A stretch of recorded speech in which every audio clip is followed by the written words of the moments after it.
사건 파일 1번 530 GP 사건. 김일병은 정말 수류탄을 던졌나? 무더위가 막 시작된 여름날 새벽이었습니다. 2005년 6월 19일 경기도 연천군 중면 3군리 중부전선 비무장지대 내 육군 28사단 소속 530 GP. 폭탄이 터지는 굉음과 함께 총성이 연달아 고요한 새벽 공기를 산산조각 찢어냈습니다. 그리고 총성이 멈춘 현장엔 참혹한 지옥도가 펼쳐졌습니다. 8명의 장병이 현장에서 목숨을 잃었습니다. GP장 김종명 중위와 김영철, 조정웅, 박의원, 이태련, 차유철, 김인창, 이건욱 당시 상병이 숨졌습니다. 그리고 김유학, 박준영 일병 등은 심각한 부상을 입었습니다. 현장에서 검거된 범인은 김동민 일병, 1984년 8월생으로 당시 만 20세였습니다. 수사에 나선 군 수사기관은 김동민 일병의 단독 범행이라고 발표했습니다. 발표에 따르면 김일병은 이날 병사들이 잠든 내무반에 수류탄 한 발을 던지고 K1 기관단총 44발을 난사해 6명을 현장에서 사살했습니다. 이어 체력단련장으로 이동한 김일병은 그곳에서 만난 GP장 김종명 중위를 K1 기관단총으로 살해했습니다. 군 당국은 사건의 원인으로 상급 병사의 구타와 폭언에 견디지 못한 김일병이 저지른 총기 사고라고 결론을 내렸습니다. 이후 현재 김동민 일병은 3년에 걸친 재판 끝에 2008년 사형이 확정돼 육군교도소에 수감 중입니다. 하지만 여기서 묘한 일이 벌어집니다. 피해자의 유족들이 김일병은 범인이 아니라고 주장하고 나선 것입니다. 일부 유족들과 시민단체는 북한군의 소행을 남북관계를 위해 조작하고 은폐했다며 수년간 국방부에 민원을 제기했고 시신을 검언했던 군의관을 검찰에 고발하기도 했습니다. 유족들이 김일병을 범인이 아니라고 주장하는 이유는 크게 4가지입니다. 첫째, 직접적인 증거가 없고 유일한 증거는 자백뿐이라는 것입니다. 김일병이 범행에 사용했다는 총이나 수류탄골이 어디에도 김일병의 지문이 없었다는 것입니다. 상식적으로 보면 김일병의 지문은 총기 곳곳에 묻어 있어야만 합니다. 하지만 2005년 7월 5일 국방부 과학수사연구소가 낸 감정서에는 범행 증거물인 탄창, 수류탄 손잡이에서 지문이 현출되지 않았다라고 기록되어 있습니다. 둘째는 김일병의 범행을 목격한 사람이 아무도 없는 것입니다. 군 수사기관 발표에 따르면 김일병은 GP를 종횡무진하며 총을 쏘고 내무실에 들어와서는 수류탄을 투척하고 자동으로 총을 난사했습니다. 그런데도 소대원 누구도 김일병을 보지 못했습니다. 생존 사병들도 수류탄 폭음과 총소리만 들었다고 진술했습니다. 세 번째는 김일병의 거짓말 탐지기 조사에서도 판단 불능으로 나왔다는 점입니다.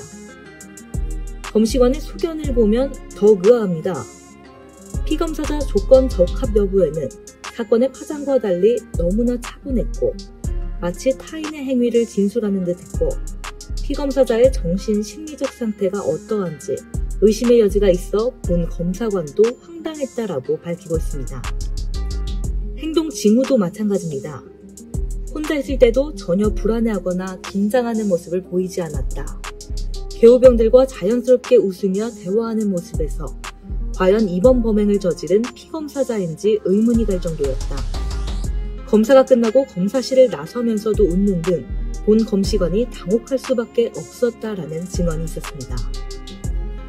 네 번째는 김일병의 범행 동기도 석연치 않다는 점입니다. 국방부는 김일병이 평소 선임병들로부터 잦은 질책과 욕설 등 인격모욕을 당한 데 앙심을 품고 선임병 등을 살해했다라고 밝혔습니다.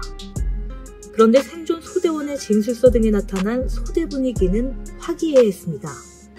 김동민을 괴롭혔다는 질책 사병들도 모두 무혐의 판정을 받았습니다. 피해 장병들의 유가족들은 정부가 북한의 도발을 덮기 위해 김일병을 희생양 삼아 총기 난사 사건으로 둔갑시켰다고 주장하고 있습니다. 2005년 6월 당시는 통일부 장관이 북한을 방문해 김정일과 정상회담을 협상하던 때였습니다. 유가족들은 정부가 남북 정상회담에 찬물을 끼얹지 않기 위해 사건을 조작한 것이 아니냐는 의혹을 제기합니다. 즉, 북한이 530GP 쪽으로 포격을 가했고 이로 인해 사망자가 생겼으며 이를 덮기 위해 정부가 김일병을 가해자로 내몰았다는 주장입니다. 유족들은 공격을 당한 피해 병사들의 몸 안에서 발견된 사각 형태의 파편이 수류탄으로 생기는 파편이 아니라고 주장했습니다. 또 내무반 안에서 수류탄이 터졌을 경우 파편 비산의 각도를 볼 때 천장이 파손됐겠지만 수사 기록과 영상 자료를 보면 내무반의 선풍기와 전등은 모두 멀쩡했습니다. 유가족은 자신의 아들을 죽였다는 김일병에 대해 그에도 피해자라며 두둔했고 국방부 민원을 비롯해 소송도 했습니다. 진상규명 요구가 계속되자 정부는 2017년 3월 25일 재조사를 결정했지만 김일병 본인이 자신이 저지른 일이 맞다라는 진술을 했고 특별히 다른 점이 없다는 이유로 수사는 종결됐습니다. 하지만 이 사건의 의혹은 여전히 이어지고 있습니다. 우리는 2008년 5월 7일 고등 군사재판장에서 김일병이 한 이 말을 기억해야 합니다. 김일병은 이날 법정에서 최후 변론을 통해 재판장에게 의미심장한 질문을 던졌습니다. 제가 범인이라는 것은 말뿐이지 증거가 없지 않습니까? 하지만 재판장은 직접 증거는 없지만 주변 여러 가지 상황을 고려해서 판결한다며 사형을 판결했습니다. 그리고 4년 뒤인 2012년 9월 13일 당시 국회 국방위원회 소속 김형태 의원은 육군교도소를 찾아가 수감 중인 김일병을 면회합니다. 면회 자리에서 김일병은 내내 울기만 했다고 합니다. 김 의원은 김일병에게 내가 진짜 범인이냐 아니냐 솔직하게 말해달라고 물었습니다. 이때 김일병은 긍정도 부정도 하지 않았습니다. 오직 침묵으로 일관했습니다. 김 의원이 그러면 2008년 5월 7일 고등 군사재판정에서 말한 것이 지금도 유효하느냐라고 묻자 그렇다라고 대답했다고 김 의원은 전했습니다. 제가 범인이라는 것은 말뿐이지 증거가 없지 않습니까? 라는 질문에 변함이 없다는 것입니다. 김일병은 현재 육군교도소에 수감 중입니다. 이 사건의 진상도 여전히 무거운 장막에 갇혀 있습니다.